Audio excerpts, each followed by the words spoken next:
Now, I would be the first to admit that I have not read Wildcats for quite a while. This was one of those graphic novels that clued me in on the fact that there was more than just 2000 AD, DC, and Marvel in the world.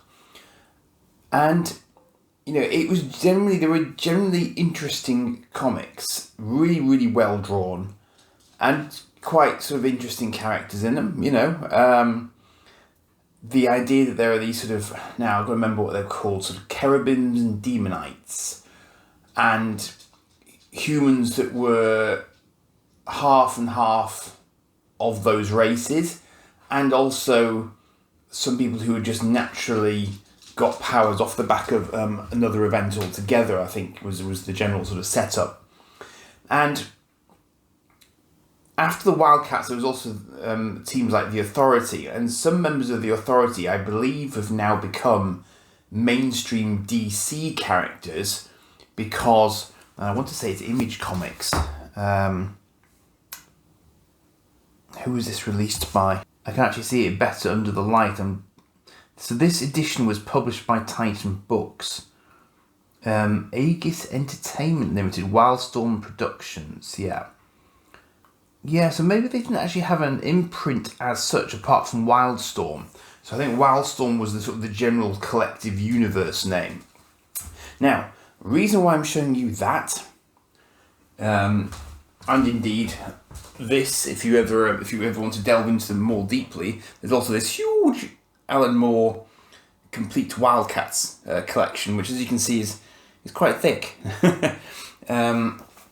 And again, this is the WildStorm imprint. If I show that on screen, you might even be able to get an ISBN number off that, I guess. So you can always pause that and have a look. But I'm sure you'll find that on all good modern online retail outlets. Now then, this chap, Helspont, he is the big bad in this particular iteration of the Wildcats universe. And to my mild bemusement, I saw a toy of him come up on eBay, and I felt it would be rude not to. But the weird thing is, you can see he's got a kind of flame head thing going on. Okay, so I thought, how on earth are they going to handle that in a toy when they're going to handle it like this? Now, he's one of those nice stand-up boxed figures. So I don't have him loose; I have him boxed. But he's pretty cleverly done. It's a pretty packaging job, that, isn't it? I think. So you've got him there with his sort of various sort of plasticky power emanations idea. So I think is supposed to be like his fist when it's powered up for a blast. And this apparently includes a special edition collector's card. But as I say, I'm not proposing to actually open it. I was just kind of interested because I looked at it and I couldn't quite convince myself of whether or not it was a completely rubbish figure or actually a decent figure. And I think part of the problem is that because he's partly energy, I just thought, how are they actually going to deal with that as a static plastic figure? How do you actually try and capture that sort of vibrancy, I suppose, that sort of animation, if you like, in an action figure? This is actually produced by Playmates. Playmates is lurking down the bottom here, and it's a bigger figure than I'm used to seeing from them. When I think of them, I think of things like the Star Trek figures, and he's not huge, but he's a little bit bigger.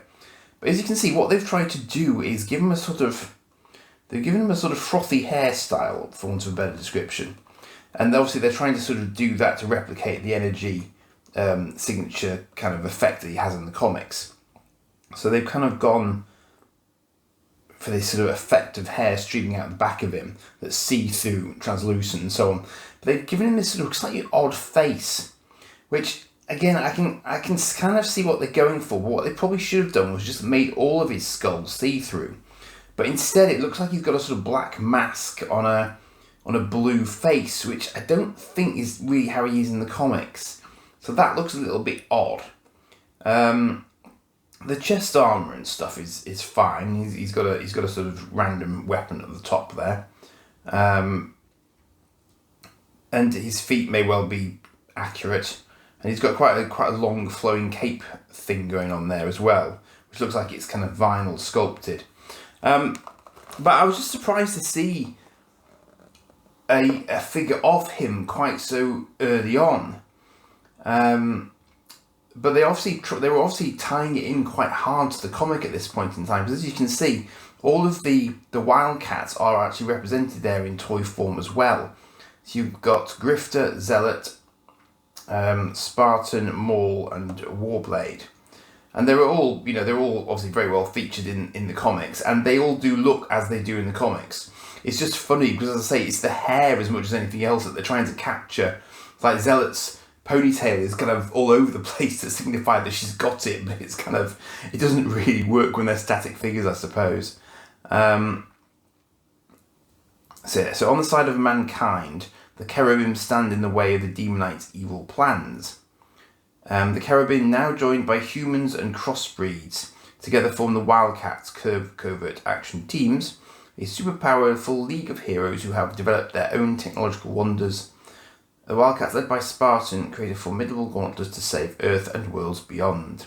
Now, there is a little guy who's also very powerful. I can't remember what his name was now. I should have read the comic a bit. But he's basically the originator of the team. And then on the dark side, you've got Demonites who can sort of infest humans. They sort of use humans as hosts, effectively. So Hellspont's weapons include a regenerative molecular blaster, a high-energy weapon capable of exponential power blasts, a bio-generated fusion ball, a hydrogen-fueled mega weapon capable of reaching temperatures in excess of 40,000 degrees Celsius. And he's also got a Demonite battle. Is that a base? So is there a base here? Yeah, so he's got a sort of general kind of blurb bit here as well. So, it's a very, very dense and sort of well thought out toy and box and sort of comic tie-in, because that's the direct comic art. It's not the toy studio trying to reproduce the artwork. It's just the straight artwork. So, good in that sense. They've got it all sort of tied in. I can't see where his. Oh yeah, I don't know. It's hard to see. His base is kind of. I think it's at the back of the. I don't know if you'll be able to see it. There's a sort of greenish base at the right at the back of the shot there. I think that must be for him to stand up on. So that's quite clever in the sense that you can pose him, and he's definitely got holes in his feet, so you can definitely stand him up on anything that's got sort of studs built into it. So that makes sense. And there's possibly a little there's at least a card in there. There's possibly a little mini comic in there as well. I can just make out there's a little bit of wording just at the back here, which suggests that there's a comic involved as well. So, yeah, I mean, it's sort of, I can't see, I don't think his knees are articulated, and unless he's got his arm locked in this sort of I am powerful, fear me sort of pose, maybe he's got an elbow joint as well. I have no idea if they were successful, as the action figures go. I have no idea if they were particularly a thing. But I know that obviously the comics did well enough that they did get pulled into the DC universe, and they were quite progressive comics in the sense that when the Authority was introduced as a concept, they actually had two gay characters as part of the heroic team who were in a relationship and who actually adopted a girl between them, which I suspect at the time when it came out would have been quite an unusual thing conceptually. But obviously comics can often do that sort of thing earlier than the mainstream media really can. So if you've never looked at the Authority as a sort of a run, again, that's been collected in various graphic novels, and I think I've got all of them. And they even crossed over with Captain Atom at one point. I'd also recommend in the WildStorm universe a run called Planetary, and that was a very sort of offbeat team, and it wasn't immediately obvious there was an overarching storyline, but it doesn't really become obvious until towards the end of it. It's very cleverly done. And they also have some hilarious crossovers with the DC universe as well along the way.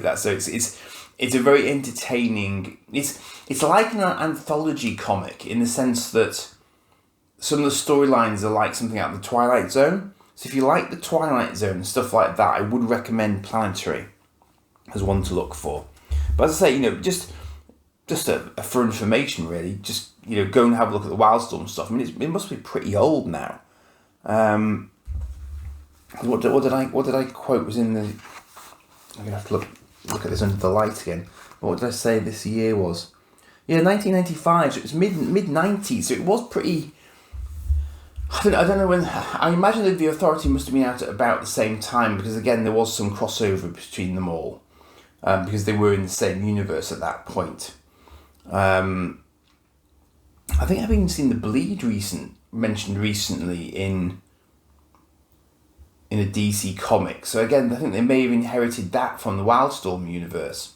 So it's all sort of interesting stuff from both a toy and a sort of a comic, backstory kind of point of view. So do go and check them out. I can't say I necessarily recommend this toy particularly, because I think they put themselves in a tight spot there, trying to reproduce something that works well in a comic page, but doesn't perhaps manage to pull it off when it comes to a real world toy. But it is what it is. They tried.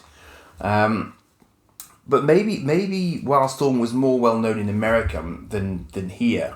So if anyone from the States is watching this, then let us know in the comments how you found this, if you were familiar with them as a team and so on. And I think that's about it for this one. So do stay tuned for more videos. Do like and subscribe, and cheers for now.